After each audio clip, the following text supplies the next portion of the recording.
আসসালামু আলাইকুম রহমতুল্লাহি ওবরকাতুহু। সম্মানিত দর্শক, দিল্লিতে অবস্থানরত আওয়ামী লীগের সভানেত্রী শেখ হাসিনা সম্পর্কে কথা বলব।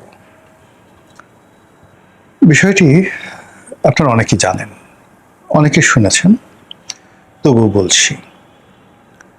সেটি হলো, ভারত সেই দীর্ঘদিন থেকে এটা প্রাণান্ত চেষ্টা করছে বিএনপির সঙ্গে একটি সমঝোতামূলক সম্পর্ক তৈরি করার জন্য। সেটি অনেক আগের থেকেই। আপনি ধরুন, বিএনপি যখন ক্ষমতায় ছিল,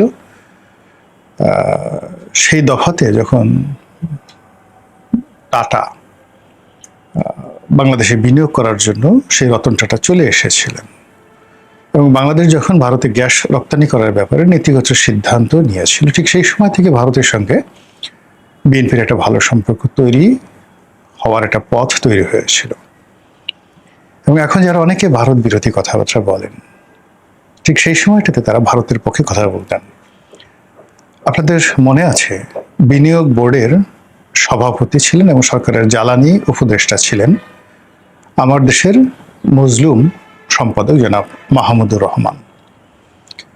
তো তিনি বিনিয়োগকে আকৃষ্ট করার জন্য বাংলাদেশে টাটার স্টিল ফ্যাক্টরি স্থাপিত হবে এবং ভারতে তেল গ্যাস রপ্তানি হবে বা গ্যাস রপ্তানি হবে, এইরকম একটা প্রকল্প নিয়ে যখন আলাপ আলোচনা হচ্ছে, তখন আওয়ামী লীগ প্রবল বাধা দিচ্ছিল যে ভারতে এগুলো রপ্তানি করা যাবে না।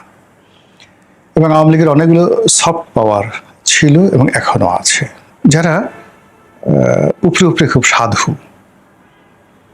তৃতীয় পক্ষ, চতুর্থ পক্ষ, বুদ্ধিজীবী, কলামিস্ট, সাংবাদিক, এনজিও ব্যক্তিত্ব, নানা রকম নাম ধরে দীর্ঘদিন ধরে তারা আওয়ামী লীগের সফট পাওয়ার রূপে কাজ করে।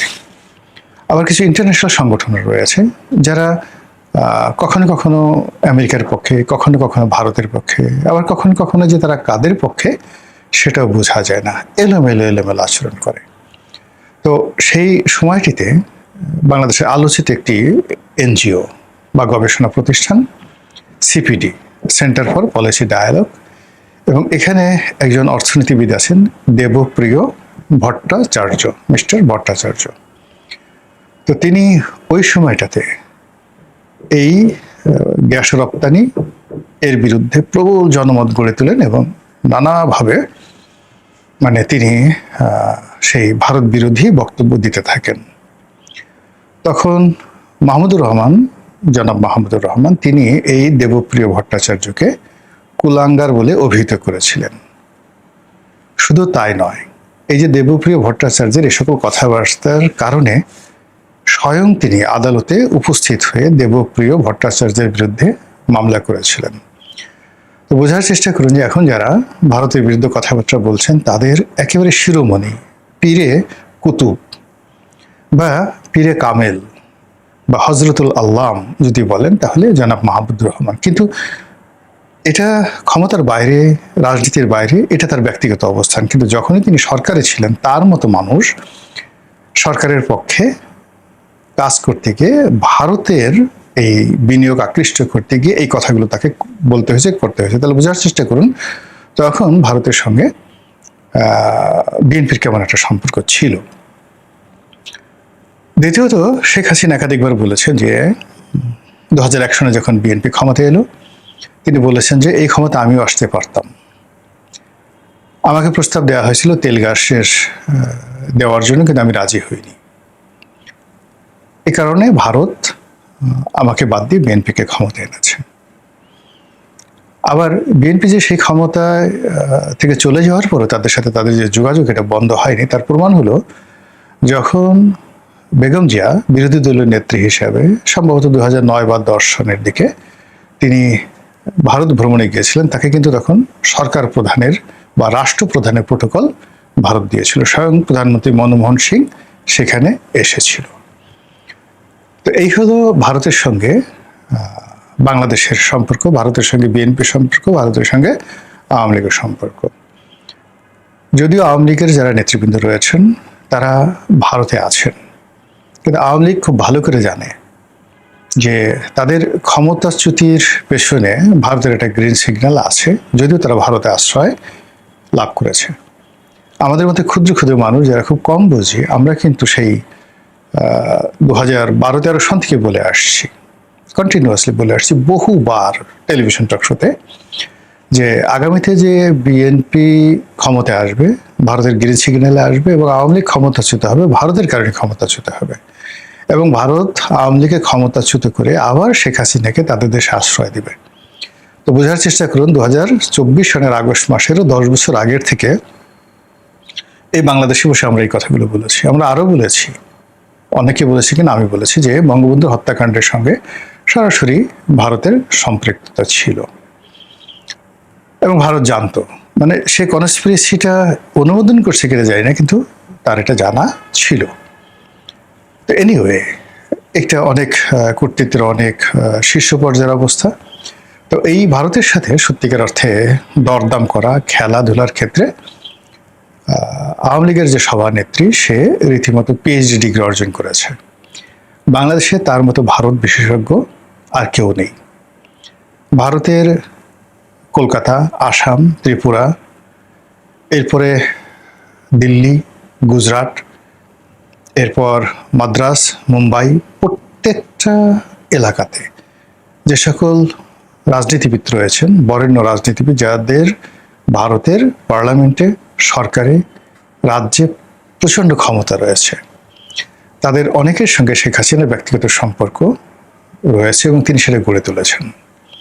আবার এই ভারতকে পিছনে হাত বুলিয়ে, মাথায় হাত বুলিয়ে তাদের প্রতিপক্ষ চীনের সঙ্গে সমঝোতা করার যে ক্ষমতা, এটা শেখ হাসিনার ছিল এবং এটা করে তিনি 17 বছর টিকেছিলেন। আবার সেই ভারতকে বিরক্ত করে দিয়ে, সেই ভারতকে এমন একটা পরিস্থিতি তৈরি তিনি করে ফেলেছিলেন যে ভারত তাকে আশ্রয় দিতে বাধ্য হয়েছে। আবার এখন ভারত বাধ্য হচ্ছে তাকে, যাকে বলা হয়, প্রোটোকল দিতে এবং তার সমস্ত কর্মকাণ্ডে প্রণোদনা দিতে।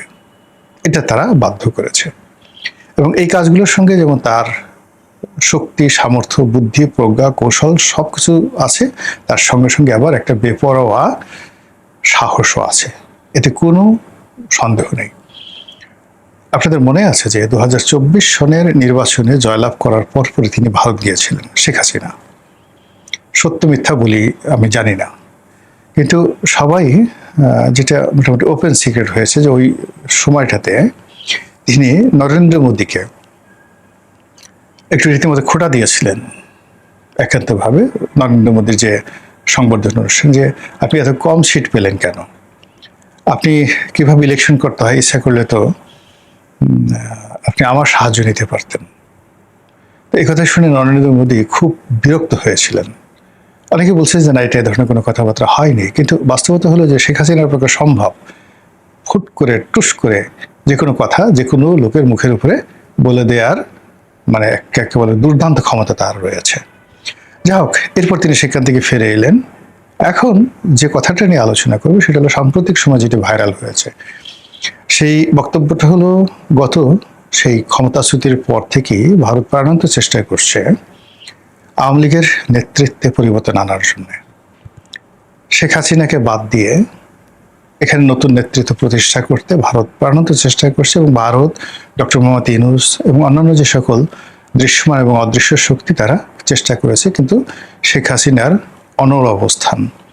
তিনি যতদিন জীবিত আছেন ততদিন তিনি ক্ষমতা ছাড়বেন না, তিনি দল পরিচালনা করবেন। ফলে কি হলো, ভারত চেয়েছিল যে বিগত নির্বাচনে আওয়ামী লীগ অংশগ্রহণ করুক, ডক্টর মোহাম্মদ ইউনূস একটা ছাড় দিতে চেয়েছিলেন, তো কিন্তু শেখ হাসিনার সেই অবস্থানের কারণে সেটা হয়নি। তো এতে করে আসলে আলটিমেটলি বিএনপির উপকার হয়েছে। এর কারণ হলো, যদি ভারতের কথা মতো শেখ হাসিনা আওয়ামী লীগকে রিফাইন করার জন্য অনুমতি দিতেন, তাহলে ডক্টর মোহাম্মদ ইউনূসের ক্ষমতা প্রলম্বিত হতো এবং আজকে তারেক রহমান সাহেব প্রধানমন্ত্রী হতে পারতেন না। দ্বিতীয় হলো, শেখ হাসিনা এবং ভারত যুগপৎভাবে বিগত নির্বাচনে বিএনপিকে সাপোর্ট দিয়েছে এবং সেটা যদি না হতো, জামাত যেভাবে ম্যাটিকুলার ডিজাইন করেছিল, জামাত ক্ষমতায় চলে আসতো। তো এই কাজগুলো শেখ হাসিনা অত্যন্ত সাহসের সাথে, দৃঢ়তার সাথে করেছিলেন এবং তিনি জানতেন যে বিএনপির সাথে আলটিমেটলি তার সম্পর্ক থাকবে না, কিন্তু দেশ যদি একবার বিএনপির হাতে যায় তাহলে এক ধরনের পরিণতি, কিন্তু জামাতের হাতে গেলে দীর্ঘমেয়াদী পরিণতি। তো সেই কারণে তিনি তার নেতাকর্মীদেরকে নির্দেশ দিয়েছিলেন যে বিএনপিকে ভোট দেওয়ার জন্য, এবং সেটা তিনি প্রকাশ্যে সবার কাছে বলেছেন। সবচেয়ে আশ্চর্য একটা কথা যে সম্প্রতি যেটা ভাইরাল হয়েছে, সেটি হলো তিনি ভারতের মাটিতে বসে তিনি হুমকি দিয়েছেন যে আমি কি বলবো না না বলবো, কিভাবে রাজনীতি করব না না করব, দেশে কখন যাব বা না যাব, এটা একান্ত আমার ইচ্ছা। ভারতের ইচ্ছায় কোনো কিছু কেন হবে না। এখন বোঝার চেষ্টা করুন, এবং এই কথা অনুযায়ী কিন্তু দেখুন আবার ভারতের পররাষ্ট্রমন্ত্রী মিস্টার জয়শঙ্কর তিনিও বলেছেন যে হাসিনা জি আমাদের সম্মানিত মেহমান, ফলে তার আসা না আসা, তার থাকা না থাকা, এটা পুরোটাই তার ইচ্ছার উপর নির্ভর করছে। তো এই যে এই সময়টিতে এসে, এরকম একটা ক্রিটিক্যাল মোমেন্টে এসে তিনি দিল্লির মাটিতে বসে যখন হুঙ্কার দিচ্ছেন যে এখানে আমি কি বলবো না না বলবো, এটা আমার ইচ্ছা, নরেন্দ্র মোদীর ইচ্ছা না বা ভারতের ইচ্ছা নয়, আর এখানে আমি থাকবো বা না থাকবো এটাও ভারতের ইচ্ছা না, এটা আমার একান্ত ব্যক্তিগত ইচ্ছা। তো এই কথাগুলো রীতিমতো ভাইরাল হয়ে পড়েছে, এবং এই কথা যখন নরেন্দ্র মোদী নিজেও শুনেছেন, আপনি দেখেন যে এখনো পর্যন্ত কিন্তু নরেন্দ্র মোদী কোনো শব্দ করেননি। কাজেই যে শেখ হাসিনাকে নিয়ে আমরা সমালোচনা করছি, যে শেখ হাসিনার সাহস নিয়ে দেশে আসতে পারবে কি পারবে না, সে আসবে কি আসবে না, আপা আসবে কি আসবে না, এগুলো নিয়ে যারা কথাবার্তা বলছি, তারা এই বিষয়গুলো নিয়ে যদি মূল্যায়ন করেন তাহলে বুঝতে পারবেন যে আসলে আমরা যা চিন্তা করছি, ভাবনা করছি বা যা কল্পনা করছি, তার থেকে শেখ হাসিনার চিন্তা এবং চেতনা বহু বহু যোজন দূরে।